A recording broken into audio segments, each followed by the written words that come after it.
چنانچہ یہ ہوا کہ ایک بہت بڑی دعوت کا اہتمام کیا علامہ نقی علی خان رحمۃ اللہ علیہ نے. بہت پیسے والے تھے, امیر کبیر تھے, 9 گاؤں کے جاگیر تھے, تو بڑے بڑے لوگوں سے رابطے تھے, بڑے علماء اور بڑے نوابوں سے اور بڑے امیر و کبیر سبھی سے رابطے تھے, غربا سے بھی رابطے تھے, امیروں سے بھی رابطے تھے. تو ایک بہت بڑی دعوت کا اہتمام کیا کہ اعلیٰ حضرت فاضل بریلوی کا, امن میاں کا, یعنی حضور سیدی اعلیٰ حضرت کا پہلا روزہ. گرمی کے دن تھے اور بڑی شدید گرمی بریلی میں اور یوپی میں گرمی بہت تیز پڑتی ہے, ٹھنڈی بھی بہت زیادہ ہوتی ہے, گرمی بھی بہت زیادہ ہوتی ہے. یہاں تک کہ جب دوپہر کا وقت آیا, ننھی سی عمر ہے اور عمر غالباً اس وقت 5 یا 5.5 سال کی عمر تھی جب پہلا روزہ آپ نے رکھا, تو دھوپ اور گرمی کی وجہ سے ہونٹ پپڑی ہو گئے اور سوکھ گئے آپ کے.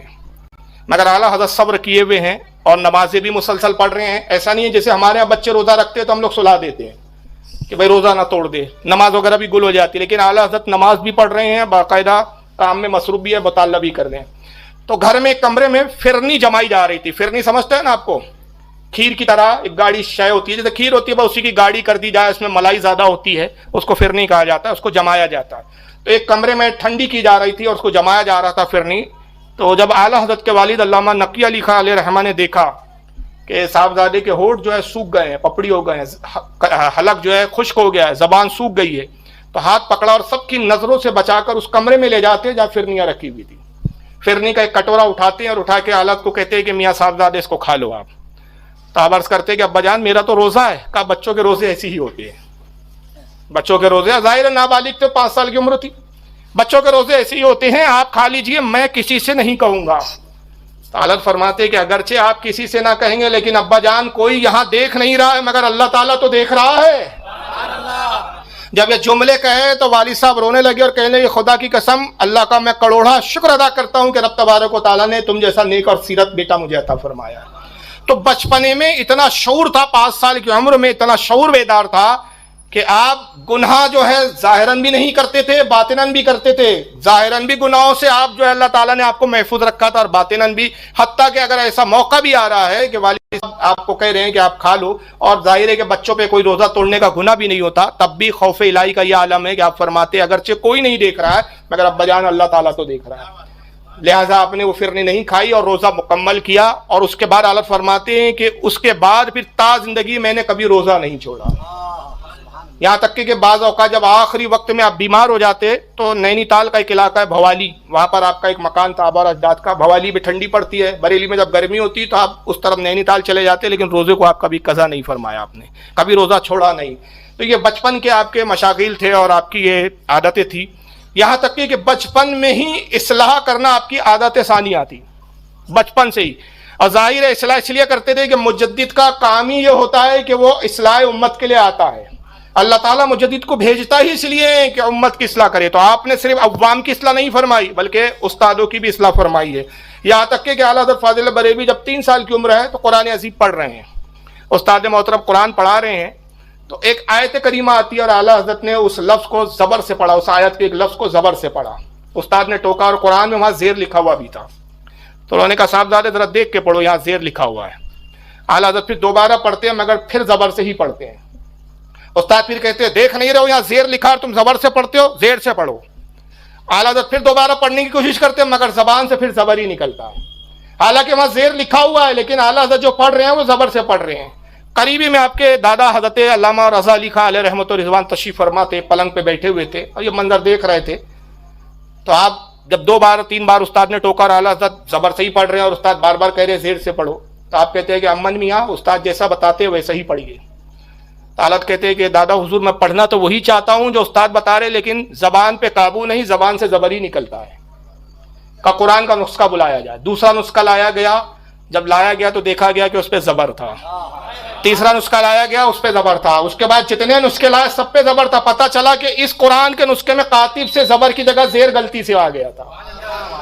تو اعلیٰ حضرت کے دادا حضرت علامہ رضا علی خان اعلیٰ حضرت سے پوچھتے ہیں کہ صاحبزادے ابھی تو تم بہت چھوٹے ہو, 3 سال کی عمر ہے, یہ تو قرآن کے نسخوں سے پتا چلا کہ یہاں زبر ہی تھا مگر استاد زیر بتا رہے تھے, زیر لکھا بھی تھا, تم پھر زیر سے کیوں نہیں پڑھ رہے تھے؟ تو اعلیٰ حضرت کہتے کہ دادا حضور پڑھنا تو میں زیر ہی سے چاہتا تھا مگر زبان سے زبر نکلتا تھا. تو علامہ رضا علی خان کی آنکھوں میں آنسو آ گئے. فرمایا صاحبزادے میں وہ وقت دیکھ رہا ہوں کہ تم قوم کی اصلاح کرتے ہوئے نظر آؤ گے اور اللہ نے تمہیں ایسا محفوظ فرما لیا ہے کہ تمہاری زبان و قلم کو اپنے تابع فرما لیا ہے. اب یہ خطا کرے اللہ تعالیٰ نے اس کو اپنی حفاظت میں لے لیا ہے. تو بچپن میں بھی اگر غلطی ہو جائے یہ اللہ تعالیٰ نے اس سے محفوظ فرما دیا تھا. معصوم نہیں تھے آپ، یاد رکھ کے، معصوم نہیں تھے بلکہ کیا تھے؟ محفوظ تھے. معصوم جو ہے صرف انبیاء ہوتے ہیں اور فرشتے ہوتے ہیں. یہاں تک کہ ایک مرتبہ استاد پڑھا رہے ہیں، ساتھ میں آس پاس کے کچھ بچے بھی ساتھ میں پڑھتے تھے، تو بچے بھی آ جاتے تھے، وہی استاد سے قرآن کریم ناظرہ پڑھتے تھے. ایک مرتبہ ایک بچہ تاخیر سے آیا، اور جب وہ کمرے میں داخل ہوتا ہے بچہ یعنی حالت کے ساتھیوں میں، تو سلام کرتا ہے، السلام علیکم. تو استاد صاحب جواب دیتے ہوئے کہتے ہیں جیتے رہو. تو حالت کہتے ہیں استاد محترم یہ تو سلام کا جواب نہیں ہوا. تو کہا صاحبزادے پھر جواب کیا ہے؟ کہا جیتے رہو یہ کون سا جواب ہے؟ رسول اللہ صلی اللہ علیہ وسلم کی سنت یہ ہے کہ آپ سلام کرتے تھے، یا حضور کو سلام کیا جائے تو حضور وعلیکم السلام کہتے تھے. جیتے رہو یہ تو سنت کے مطابق نہ ہوا. استاد نے جب سنا تو اعلیٰ حضرت کی پیشانی کو بوسہ دیا، کہا صاحبزادے تم صحیح کہتے ہو، تم وہ ہو کہ استادوں کی بھی اصلاح کرتے ہیں. تو بچپن میں استادوں کی بھی اصلاح کرتے ہوئے نظر آ رہے ہیں. یہاں تک کہ جب آپ مسلم الثبوت جو درسی کتاب ہے اپنے والد علامہ نقی علی خان سے پڑھ رہے تھے، تو ایک مرتبہ والد صاحب نے سبق پڑھایا، تو جس نسخے سے سبق پڑھایا دیکھا تو وہاں والد صاحب کے صاحب مسلم الثبوت جس کے لکھنے والے علامہ محب اللہ بن عبد الشکور الہندی 1119 ہجری میں ان کا انتقال ہوا. یہ بہت بڑے وقت کے عالم و فاضل اور بہت بڑے جو ہے عربی کے ماہر گزرے ہیں. ان کی کتاب ہے مسلم الثبوت جو کورس میں پڑھائی جاتی ہے. تو ان کی کتاب پر علامہ نقی علی خان علیہ رحمہ نے کچھ اعتراض کیا تھا. حاشیے میں وہ اعتراض لکھا تھا کس ایک عبارت پر. اعلیٰ حضرت فاضل بریلوی فرماتے ہیں کہ جب والد صاحب کا میں نے وہ اعتراض دیکھا تو میرے ذہن میں یہ آیا کہ کیوں نہ اس کا ایک ایسا جواب تلاش کیا جائے کہ والد صاحب کا اعتراض ہی ختم ہو جائے. تو فرماتے ہیں کہ بس اس کے بعد سے میری طبیعت بے چین ہو گئی اور میں اس عبارت کا جس پہ والد کا اعتراض تھا اس پر غور و فکر کرنے لگا. یہاں تک کہ پورا دن میں غور و فکر کرتا رہا. رات ہو گئی، رات بھر وہ کتاب سامنے رہی، بار بار عبارت پڑھتا اور میں غور کرتا کہ کوئی ایسا جواب اس کا نکل آئے کہ والد صاحب کا اعتراض ہی دفع ہو جائے. فرماتے رات کے 2-2:30 بجے کے قریب جب آدھی رات ہو گئی، گھر کے سب لوگ سوئے ہوئے تھے اور میں کمرے میں تنہا بیٹھے ہوئے اسی عبارت پہ غور و فکر کر رہا تھا کہ اللہ تعالیٰ کے فضل و کرم سے آدھی رات کے قریب اس عبارت کا جو اعتراض تھا والد کا، وہ اعتراض کا جواب مجھے مل گیا. تو آپ نے خوشی میں زور سے تالی ماری اور تالی مار کے زور سے چلاتے ہیں مل گیا مل گیا. تو گھر میں جب وہ شور ہوا تو ہڑبڑا کے آپ کی والدہ آپ کے والد اور گھر کے دوسرے افراد بیدار ہو گئے کہ اتنی رات کو مولانا احمد رضا چیخ کیوں رہے ہیں، امن میاں چیخ کیوں رہے ہیں. لوگوں نے خیال کیا گھر کے افراد نے کہ شاید نیند میں ڈر گئے ہیں، کوئی خواب دیکھا ہے. حالت کے والد بڑی تیزی کے ساتھ کمرے میں داخل ہوئے اور کہا امن میاں کیا بات ہے، کیوں چیخ رہے ہو، کیا مل گیا؟ کہا ابا جان آپ کے اعتراض کا جواب مل گیا ہے. کہا کون سا اعتراض؟ کہا آپ نے صاحب مسلم الثبوت کے اوپر اس پر یہ حاشیے میں ایک اعتراض لکھا ہے، میں دن بھر سے اس پہ سوچ رہا تھا اور اب جا کے اس کا جواب ملا ہے. تو فرمایا صاحبزادے کیا اعتراض کا جواب ہے، ذرا ہمیں بیان کرو. اعلیٰ حضرت فاضل بریلوی نے جب جواب دینا شروع کیا تو ایسا جواب دیا کہ والد صاحب کا اعتراض ہی ختم ہو گیا تھا. تو والد صاحب کو اعتراف کرنا پڑا کہ میرا اعتراض بھیجا تھا، آپ کا جواب صحیح ہے. یہاں تک کہ جب جواب مکمل ہوا اعلیٰ حضرت کا تو علامہ نقی علی خان کی آنکھوں میں آنسو تھے، رونے لگے اور روتے ہوئے پیشانی کو بوسہ دیتے، ہاتھوں کو بوسہ دیتے اور فرماتے صاحبزادے تم مجھ سے پڑھتے نہیں ہو بلکہ مجھے پڑھاتے ہو. تو بچپن میں والد کی بھی اصلاح کرتے ہوئے نظر آ رہے ہیں، استادوں کی، اساتذہ کی بھی اصلاح کرتے ہوئے نظر آ رہے ہیں. یہاں تک کہ آپ کی اس طرح کے عقل کو حیران کرنے والے واقعات جب استاد دیکھتے تو استاد خود حیران ہو جاتے کہ بھئی ہم پڑھانے آتے کہ ہماری اصلاح کر لیتے، الٹا ہماری غلطیوں کی نشاندہی کرتے تھے. تو یہاں تک کہ لکھا جاتا ہے غالباً یہی غلام قادر بیگ، مولانا غلام قادر بیگ آپ کے استاد تھے، یہ اکثر یہ کرتے کہ اعلیٰ حضرت کا ہاتھ پکڑتے اور ایک کمرے میں لے جاتے، دروازہ بند کر دیتے اور دروازہ بند کرنے کے بعد کہتے کہ احمد رضا دیکھو ابھی کوئی نہیں ہے، میں اور صرف تم ہو، اللہ کا واسطہ دیتا ہوں صرف یہ بتا دو، جھوٹ نہ کہنا، سچ کہو، تم انسان ہو کہ جن ہو. ان کو انسان ہونے پر یقین ہی نہیں ہوتا تھا، وہ ہمیشہ شک کرتے تھے کہ اعلیٰ حضرت کوئی انسان ہے ہی نہیں، کیونکہ آپ کے واقعات اتنے حیرت انگیز ہوتے تھے. تو اعلیٰ حضرت مسکراتے کر کہتے استاد محترم خدا کی قسم میں انسانی ہوں، میں جنات میں سے نہیں ہوں. تو استاد حیرت زدہ ہو جاتے تھے. یہاں تک کہ 8 سال کی آپ کی عمر تھی. ہندوستان کے اس وقت کے بہت بڑے مفتی اور عالم تھے جن کا نام تھا حضرت علامہ مفتی ارشاد رامپوری رحمۃ اللہ تعالی علیہ. یو پی کا علاقہ ہے رامپور، وہاں کے بہت بڑے مفتی تھے اور ان کے فتاوے کا جو ہے لوہا بڑے بڑے مفتیان اکرام اور بڑے بڑے وقت کے علماء ان کے فتوے کو مانتے تھے. ایک مرتبہ حضرت علامہ ارشاد رامپوری مفتی ارشاد رامپوری رحمۃ اللہ علیہ کے پاس ایک سوال پوچھا کسی نے. مفتی ارشاد رامپوری علیہ رحمہ نے اس کا جواب دیا اور جواب دینے کے بعد مختلف علماء کو اس کی کاپی روانہ کی گئی تاکہ اور بھی علماء سے اس کے جواب کی تصدیق کروائی جائے. مفتیان کرام کی عادت ہوتی ہے کہ جب وہ کوئی فتویٰ دیتے ہیں تو تائید کے لیے اور بھی مفتیان کرام کو فتوے کی کاپی بھیجی جاتی ہے کہ آپ اس فتوے کا جواب دیکھ لیں اور اگر فتوے کے جواب سے مطمئن ہو تو اس پہ تصدیق کر دیں، اور اگر جواب میں کوئی خامی نظر آئے، غلطی نظر آئے تو اس کی نشاندہی کر دیں، تاکہ سائل کو، مستفتی جو ہے پوچھنے والا، اس تک جو جواب جائے وہ صحیح اور درست جواب جائے۔ چنانچہ یہ ہوا کہ کئی علماء کے پاس وہ فتویٰ پہنچا، اور جس عالم کے پاس فتویٰ جاتا، جب وہ حضرت مفتی ارشاد رامپوری رحمۃ اللہ علیہ کا فتویٰ دیکھتا، ان کی مہر دیکھتا، ان کی دستخط دیکھتا، سرسری پڑھتے یا کوئی غور سے پڑھتے اور کہتے فتویٰ صحیح ہے، اور الجواب صحیح ان کی وہ دستخط کر دیتے، مہر لگا دیتے اور سائن کر دیتے، فتویٰ دوسرے مفتی کے پاس چلا جاتا، یہاں تک کہ کئی علماء نے اس پہ الجواب صحیح ان کی تصدیق کی اور اپنی دستخطوں کے ساتھ مزین کیا۔ وہ فتویٰ ہوتے ہوئے بریلی شریف آتا ہے۔ جب بریلی شریف پہنچتا ہے، اعلیٰ حضرت کے والد کے سامنے فتویٰ پیش کیا گیا، علامہ نقی علی خان علیہ رحمہ نے بھی اس فتوے کو پڑھا، ملاحظہ کیا، فتوے کا جواب درست معلوم ہوا، آپ نے بھی اس پر لکھ دیا الجواب صحیح، پھر اپنی مہر بھی لگا دی اور اس پہ دستخط بھی کر دی۔ غلام کو آواز دی، خادم کو، اور کہا کہ پہلی ڈاک سے یہ خط جو ہے فتویٰ روانہ کر دیا جائے۔ اور زمانے میں گاڑیاں آتی تھی ڈاک لینے کے لیے، جو پرانے لوگ ہیں انہوں نے دیکھا ہوگا، ابھی نئی نسل تو جانتی بھی نہیں ہے کیونکہ ایس ایم ایس کا دور ہے، یہ موبائل کا دور ہے، تو ڈاکیں آتی تھی، گاڑیاں آتی تھی، اور جو خطوط وغیرہ لوگ لکھتے تھے، چٹھیاں لکھتے تھے، وہ گاڑیوں میں لے جا کے ڈالتے تھے، اس کو ڈاک بولا جاتا۔ تو کہا جو پہلی گاڑی آئے ڈاک کی، اس میں یہ فتویٰ روانہ کر دینا، کیونکہ گاڑی آنے میں وقت تھا، ڈاک آنے میں وقت تھا۔ نتیجہ یہ ہوا کہ غلام نے یہ کیا، آپ کے خادم نے ایک ٹیبل پہ وہ فتویٰ رکھ دیا اور اس پہ ایک چھوٹا سا پتھر رکھ دیا کہ ہوا سے کاغذ اڑ نہ جائے۔ اتفاق کی بات کہ اعلیٰ حضرت فاضل بریلوی اس طرف سے آپ نکلتے ہیں، اور جب اس سمت گزرے تو کچھ کاغذ نظر آئے جس پہ کچھ عربی عبارتیں تھی، کچھ اردو تھی، کچھ علماء کی دستخط تھی، تو آپ نے جان لیا کہ کوئی فتویٰ معلوم ہوتا ہے۔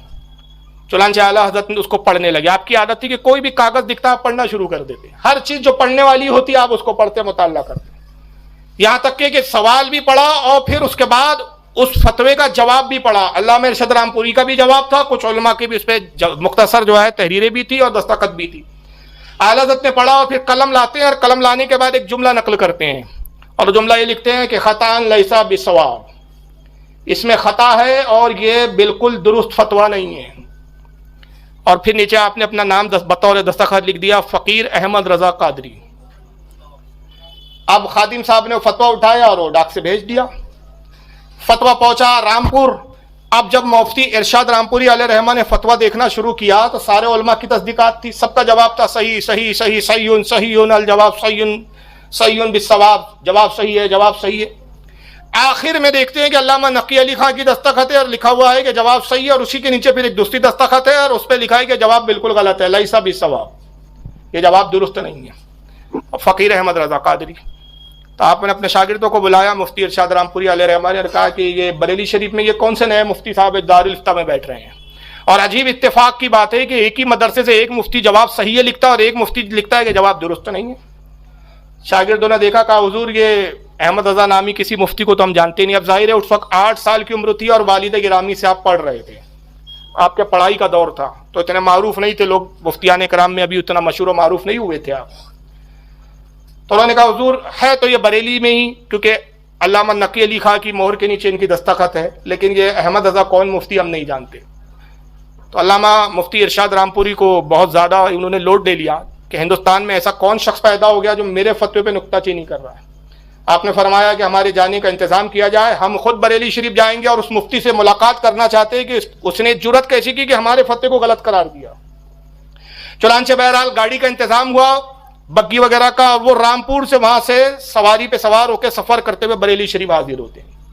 علامہ نقی علی خان کو اطلاع ہوئی کہ صاحب مفتی ارشاد رامپوری آئے ہیں، گھر سے باہر تشریف لائے، استقبال کیا، ہاتھ پکڑا، دستبوسی کیا، پھر لا کر اپنی مسند پر بٹھا دیا اور کہا حضور کیسے تشریف لانا ہوا، آپ کا فتویٰ آیا تھا، ہم نے جواب بھیج تو دیا ہے۔ کہا ہاں اسی سلسلے میں آئے ہیں، ذرا یہ بتائیں کہ یہ آپ کے دارالفتہ میں احمد رضا کون مفتی ہے؟ جب وہ فتویٰ دیکھا تو اعلیٰ حضرت دستخط پہچان گئے کہ یہ تو امن میاں اعلیٰ حضرت کی دستخط ہے۔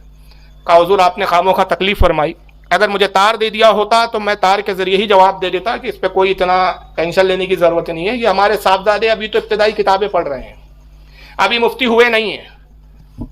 تو علامہ ارشاد رامپوری نے کہا کہ آپ کے صاحبزادے ہیں، کیا عمر ہوں گی؟ کہا بس ابھی 8 سال کے پڑھ رہے ہیں۔ کہا مناسب نہیں ہے کہ اتنی سی عمر میں ایسی شرارتیں کرتے ہیں، ذرا ان کو بلائیے تو ہم بھی تو زیارت کر لیں کہ یہ شرارتی بچے دکھتے کیسے ہیں۔